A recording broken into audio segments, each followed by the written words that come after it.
Marlène et Jean-Claude te présentent pour 2026 la série qui s'intitule « Voici, il vient ». Merci pour ta fidélité et que l'Éternel continue de t'éclairer tandis que tu découvres la vérité. Amen. Tandis que tu découvres la vérité.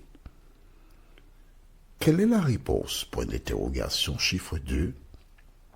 Est un lien qui a été créé parce qu'une femme, Marlène, un jour me demanda, parce que je réalisais déjà des audios, la possibilité de le mettre en ligne. Le Saint-Esprit me dit d'accepter. Et c'est pourquoi, depuis des années, elle prend en charge. Je ne fais qu'enregistrer. Et elle s'occupe de tout le reste. Je remercie Dieu pour cette occasion qu'il nous donne d'être à son service. Aujourd'hui, notre thème est « Il priait ». La référence se trouve dans le livre de Actes des Apôtres, chapitre 16, versets 22 à 28. Acte 16, versets 22 à 28. Je voudrais, à l'occasion donc de ce moment, rappeler aux nouvelles personnes, pas aux anciens, ils connaissent déjà. Il te faut avoir un cahier, une pointe, la Bible. Quand je lis le verset, il te faut lire en même temps que moi. Et chaque fois, noter ce que tu découvres. C'est ainsi que nous étudions la Bible et que tu deviendras une personne à l'ombre du Tout-Puissant. Avant d'aborder notre thème, prions. Notre Seigneur et notre Dieu, nous voici en ta présence encore aujourd'hui, afin de découvrir encore une nouvelle expérience par rapport à la prière. Cet esprit, merci de nous conduire dans toute la vérité, nous t'en prions.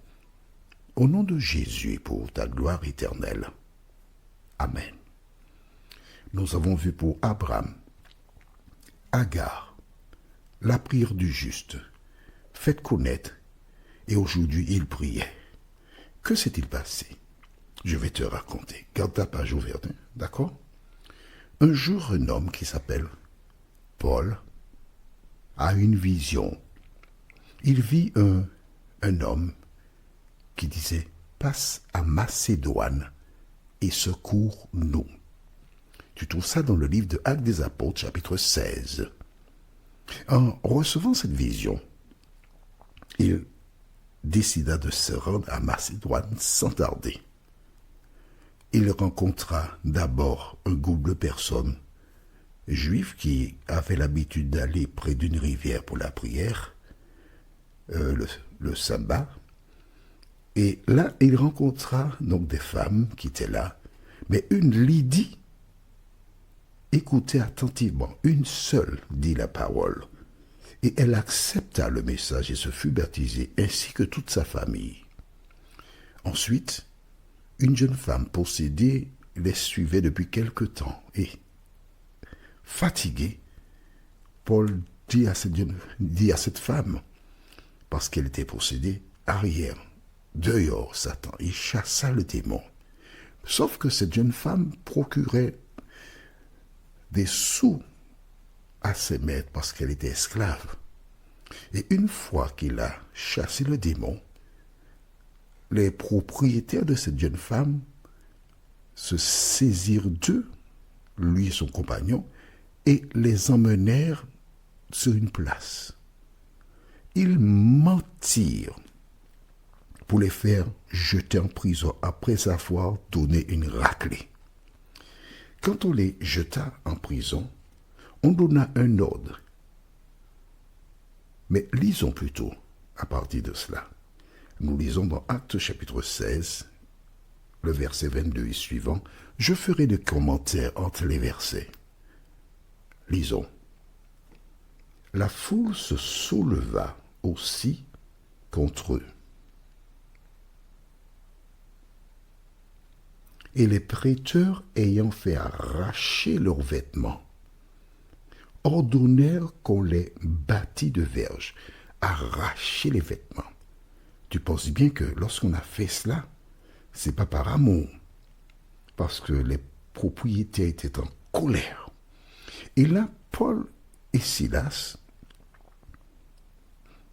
qui prennent des coups, pourtant Jésus avait dit « Je suis avec vous tous les jours jusqu'à la fin du monde », ils ne se questionnent pas. Nous continuons parce que c'est magnifique, j'aime beaucoup ce récit. Verset 23, après qu'on les eut chargés de coups, ils les jetèrent en prison en recommandant au geôlier de les garder sûrement. Le geôlier, ayant reçu cet ordre, les jeta dans la prison intérieure et leur mit les sceptres aux pieds. Nous nous arrêtons ici. Voici ces hommes, innocents, injustement traités. Qu'est-ce que cela t'indique, toi qui m'écoutes? Et je voudrais parler à une de mes sœurs, Marie-Jo, du côté de Toulouse. C'est une de mes sœurs, donc je te présente. Elle passe par des moments difficiles. Mais ce n'est rien, parce que tous nous passons par des moments difficiles. Tous nous sommes injustement traités. Mais ces hommes gardent une seule chose à l'esprit. Ils sont des serviteurs de l'Éternel des armées. Et en qualité de serviteurs de l'Éternel des armées, l'ennemi attaque chaque enfant de Dieu. Ils n'ont pas pleuré, ils n'ont pas gémi. Et la Bible ne nous dit pas ce qu'ils faisaient pendant qu'ils étaient battus. Ils n'ont pas reproché l'Éternel. Ils n'ont pas posé des questions. Toi qui m'écoutes aujourd'hui, si lorsque tu rencontres une difficulté quelconque, tu poses la question, mais Seigneur, pourquoi tu as permis? Attention, tu es en danger. Tu es en grand danger. Rappelle-toi, chaque fois que les enfants d'Israël avaient une difficulté dans le désert, ils posaient la question. Seigneur, pourquoi tu nous as fait cela? Pourquoi tu nous as emmenés dans ce vieux désert pour qu'on puisse mourir? Seigneur, non. Il ne faut pas faire comme eux.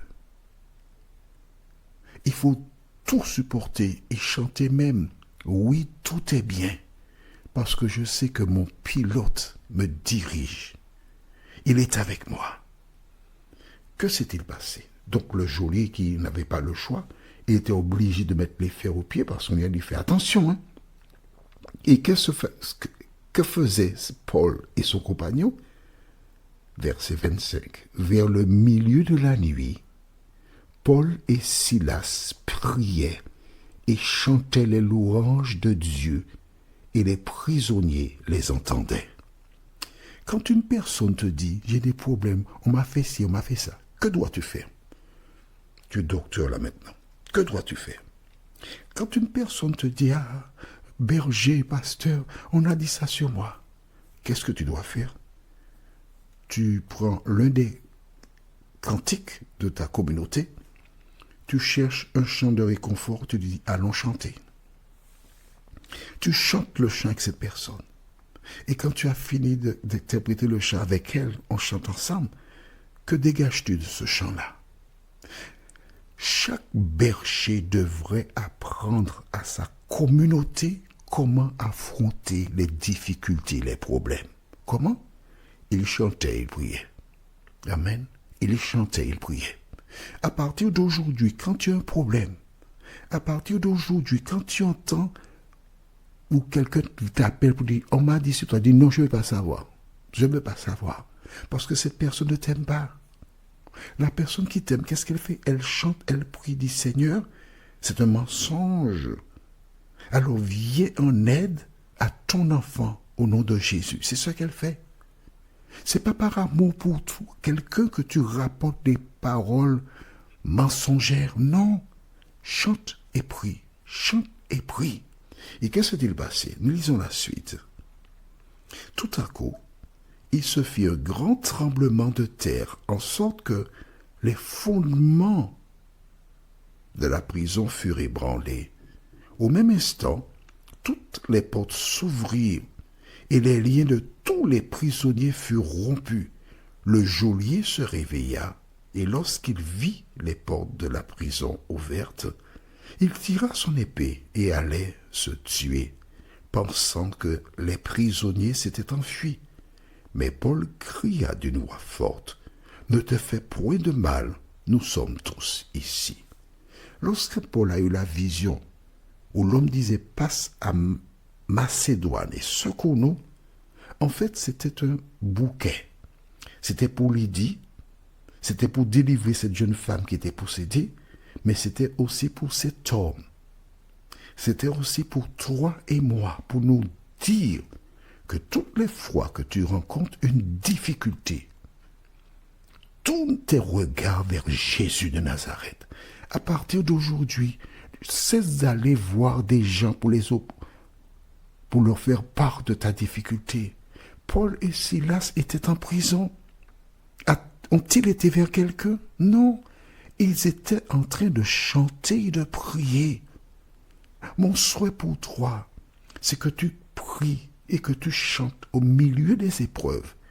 Et par ce biais, tu fais reculer les forces du mal. Par ce biais, tu enseignes aux autres à connaître la vérité et te préparer pour le retour de Jésus. Notre prochaine étude sera la condition. Mais oui, il y a des conditions à remplir. Nous avons 2 références bibliques. 1 Jean 3, verset 22 et Jérémie 22, verset 12. 1 Jean 3, verset 22 et Jérémie 29, verset 12. Prions, notre Seigneur et notre Dieu, merci pour Jésus. Merci pour cet exemple encore, où la Bible nous enseigne comment affronter les difficultés. Seigneur, tous, nous sommes l'objet de l'attaque de l'ennemi, mais nous te demandons de nous aider. Premièrement, à lire la Bible plus souvent, car c'est en lisant que nous découvrons la vérité. Deuxièmement, aide-nous à appliquer ce que nous lisons. Troisièmement, cet esprit aide-nous à retenir ce que tu nous enseignes. Merci, nous t'avons prié au nom de Jésus et pour ta gloire éternelle. Amen. Que l'Éternel continue de te bénir et, tu sais, il me tarde de te retrouver. Nous sommes parvenus au terme de notre réflexion. Si d'aventure tu as une question, il te suffit d'envoyer un message par le biais de WhatsApp au numéro suivant, plus 596 696 88 93 93. Et alors Jean-Claude, moi, je me ferai un réel plaisir de répondre à ta question.